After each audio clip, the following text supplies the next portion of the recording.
माधव एक गरीब दिहाड़ी मजदूर था। वो दिहाड़ी का काम पकड़ता और शाम को जो 100-200 रुपए कमाता वो घर खर्च में लग जाते। माधव का बेटा गोपी बहुत ही समझदार था। वो अपने माता पिता का बहुत आदर करता था। गोपी को पता था कि उसके पिता दिहाड़ी मजदूर हैं और उनके पास पैसों की तंगी है, इसलिए गोपी अपने माता पिता से कभी कुछ नहीं मांगता था। माधव इस बात को समझता था। जानकी, हमारा गोपी हमसे कभी किसी बात की इच्छा नहीं रखता।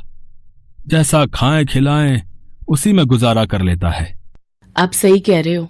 हमारा गोपी हम दोनों का बहुत मान करता है। अच्छा, मैं काम के लिए निकल रहा हूँ। गोपी को जलेबी बहुत पसंद है ना, शाम को मैं उसके लिए जलेबी लेकर आऊंगा। उसी समय गोपी भी आ जाता है। बापू, जलेबी? फिर तो मजा ही आ जाएगा। माँ, तुम और मैं तीनों मिलकर जलेबी खाएंगे।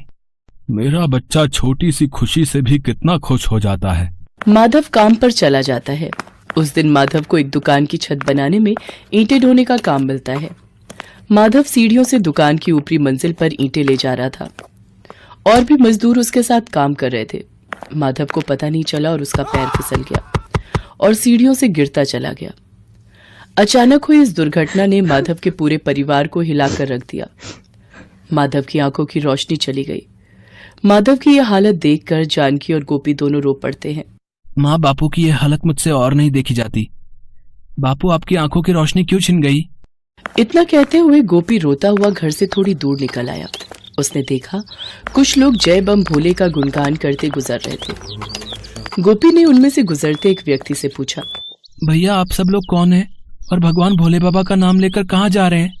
हम सब कावड़िए हैं और कावड़ लेकर हरिद्वार जा रहे हैं।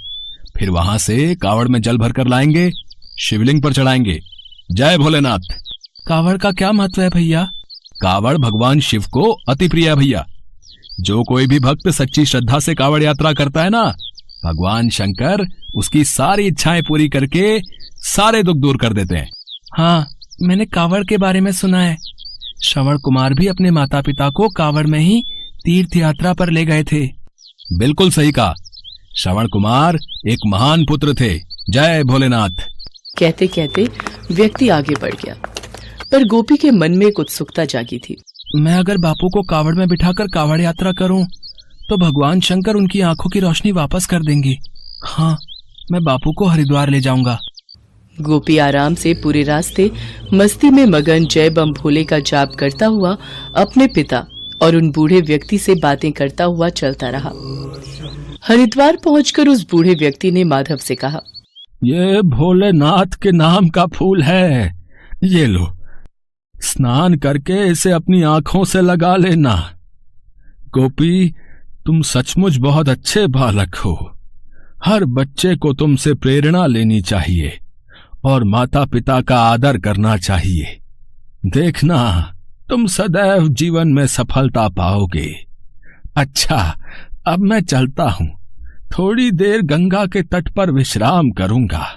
इतना कहकर बूढ़े व्यक्ति के रूप में भगवान भोलेनाथ वहां से चले गए। इसके पश्चात गोपी ने माधव को गंगा के तट पर बैठाकर स्नान करवाया। जो फूल वो बूढ़ा व्यक्ति माधव को दे गया था, माधव ने उसे अपनी आंखों से लगाया। पर ये क्या, भगवान शंकर के चमत्कार से माधव की आंखों की रोशनी लौट आई। गोपी, वो कौन थे? वो कोई साधारण व्यक्ति नहीं थे। मेरी आंखों की रोशनी लौट आई है।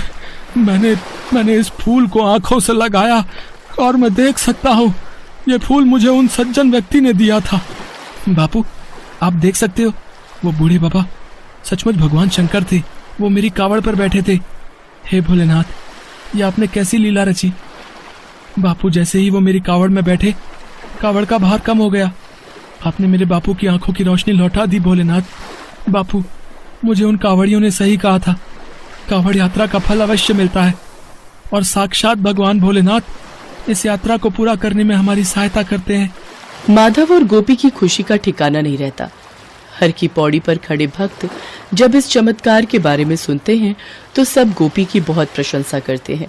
गोपी माधव के साथ कावड़ का जल लेकर आता है और शिव मंदिर में शिवलिंग की पूजा करता है। जानकी भी ये सब देखकर बहुत खुश थी। वहीं कैलाश पर्वत पर विराजमान भगवान शंकर और देवी पार्वती ये सब देख मुस्कुरा रहे थे।